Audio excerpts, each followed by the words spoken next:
एक अभिनय है, आपको पति का अभिनय है, आपको पत्नी का अभिनय है, कहीं माता का अभिनय है, कहीं पुत्र का अभिनय है। ये सब अभिनय करते हुए पूरा जीवन हमें व्यतीत करना है, लेकिन जीवन किसके लिए व्यतीत करना है, ये प्रश्न का समाधान चाहिए। हम धन कमाते हैं, हम सब कुछ करते हैं भोगों के लिए, सुविधा के लिए। सुविधा किसके लिए? जीवन के लिए। लेकिन जीवन किसके लिए? प्रश्न यहाँ खड़ा हो जाता है। अगर जीवन जीवनेश परमात्मा के लिए है तो हमारा जीवन धन्य हो गया, नहीं तो ना आपका अभिनय रहेगा, ना आपका धन रहेगा, ना आपका शरीर रहेगा। एक समय वो आने वाला है जो हमारा नाम चिन्ह भी मिटा देगा।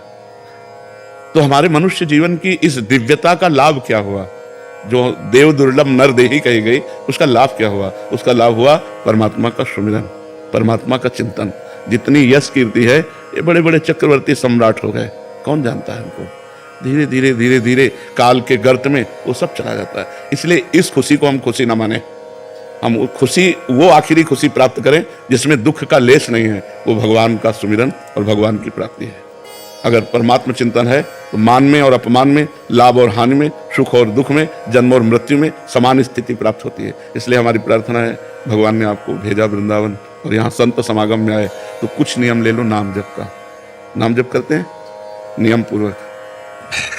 आप हमें बताइए कि हमको क्या करना चाहिए। एक छोटा सा काउंटर ले लीजिए, समझ रहे, और उसमें 10,000 नाम 24 घंटे में जप लीजिए। क्या रहता है अंगूठी में? राधा राधा राधा राधा। और फिर आप देख लीजिए, हर परिस्थिति को मिटिया मेट करके परमानंद में निमग्न करने वाला प्रभु का नाम है। आपके सामने मैं बैठा हूं, दोनों किडनी फेल है, हर कष्ट बाह्य इतना और अंदर से आनंद इतना है कि हम तुम्हें कैसे बताएं। हर समय मैं प्रसन्न रहता हूं, मृत्यु का किंचन मात्र कोई भय नहीं रह गया, किसी से कोई अपनापन नहीं, कोई परायापन नहीं। उसी आनंद को बांटने के लिए भगवान ने अभी जो समय दिया है वो लूट लो। ये बाजार है, परमानंद की बाजार है। अगर लूट लो, संतों के वचन मान करके चल लो तो मंगल हो जाएगा, और नहीं तो भगवान के नाम, भगवान की लीला, भगवान की कथा, वो सब अर्थ प्रधान हो गया है। अध्यात्म कभी बिकता नहीं है, और जो बिकता है वो कभी अध्यात्म होता नहीं है। बिकने वालों से जगत का परिवर्तन नहीं होता। जगत का परिवर्तन होता है जो स्वयं परमात्मा में बिक गया और केवल परमात्मा ही उसकी दृष्टि है। तो इसलिए हमें लगता है नाम जप करो। महाराज जी, अलग से क्या आनंद, अभी तो हम बड़े प्रसन्न हैं, बढ़िया बाहर यश है, लेकिन ये प्रसन्नता स्थायी नहीं, मृत्यु आने वाली है। पर जब आएगी तो आएगी। अभी तो इसके बाद वही तो अज्ञान की दशा है, वही तो अज्ञान की दशा है कि हम अगले कदम को नहीं सोचते, हम आज को सोच रहे हैं। फिर इसके बाद क्या होगा? महाराज नहुष अपने पुण्य बल से देवराज इंद्र पदवी पे गए, और इंद्र पदवी पे देवराज की पत्नी के प्रति गलत दृष्टि की अजगर योनि में आ गए। कहां देवराज इंद्र पद और कहां अजगर योनि। तो आज हम मनुष्य हैं, हमें पीड़ा है तो हम डॉक्टर को दिखा सकते हैं, और कल जब हम कीड़े मकुड़े पशु पक्षी बनेंगे तब हमारा क्या होगा? क्योंकि हम मरने वाले तो है ना, शरीर छूटने वाला है, हम तो अविनाशी हैं।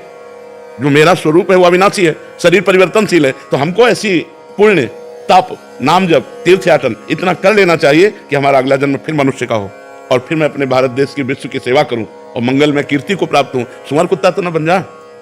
हमारी अगर चूक हो गई तो हम निकल जाएंगे ना नीचे की योनियों में। हम आज इतना उत्साहित ना हो आज के व्यवस्था में, क्योंकि कल की वो व्यवस्था आने वाली है जिसका हम निवारण नहीं कर सकते, और हम लोग उसी को सूचना देने के लिए बैठे। ये कोई किसी को कहेगा, हम तो कहते हैं एक बात सुन लो, मरोगे, तुम्हें याद है, तुम्हें ये याद है कि तुम मरोगे। उसके होश खराब हो जाते हैं कि बाबा से आशीर्वाद मांगने आते हैं।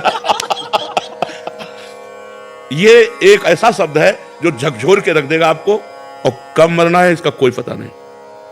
अभी हम आपसे बोल रहे हैं, हो सकता है अगला सेकंड हम बोल ना पाए। माया का खेल ऐसा है, माया का खेल ऐसा है, इसलिए हम सावधान करते हैं। राधा राधा राधा राधा, कुछ नहीं लगता, बस अंदर से बोलना है राधा राधा राधा।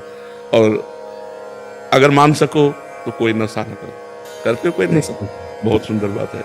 और एक मैं कहना चाहता हूँ जी कि मैं पिछले 2 साल से आपको फॉलो कर रहा हूँ, और सोशल मीडिया पे तो चाहे, और जो मतलब मैं जब आ रहा था यहाँ पे सोचा था कि मैं क्या पूछूँ, सब एक सवाल पूछते हैं, कुछ पूछना चाहिए। तो जो भी सवाल मेरे मन में आ रहा था, अगले दिन उसका आंसर मिल रहा था आप ही के थ्रू इंस्टाग्राम पे। तो आज का यूथ और जनरेशन सब आपको फॉलो कर रहा है, और आपके जो आप ध्यान देते हो इतने हेल्पफुल है आने वाली पीढ़ी के लिए। तो मेरे पास कोई सवाल नहीं है, बस मैं इतना कहना चाहता हूँ कि मैं जानता हूँ पिछले 10-20 साल से किडनी फेल के साथ चल रहे हो। मैं आज कहना चाहता हूँ कि कभी मैं आपके काम आ सकता हूँ, तो आज एक किडनी मेरी आपके नाम। नहीं नहीं नहीं नहीं, तुम स्वस्थ रहो, सुखी रहो, प्रसन्न रहो। मैं भगवान की कृपा से एकदम स्वस्थ हूँ, और जब तक उनका बुलावा नहीं आएगा तब तक ये किडनी हमको ले नहीं जाएगी, और जब बुलाया आ जाएगा तो जिसका आ जाता है फिर उसको जाना पड़ता है। पर आपका ये सद्भाव हम बहुत हृदय से स्वीकार करते हैं। आप स्वस्थ रहो, आप प्रसन्न रहो, सुखपूर्वक आनंद पूर्वक रहो, और नाम जप करते रहना, ठीक है? लव प्रसाद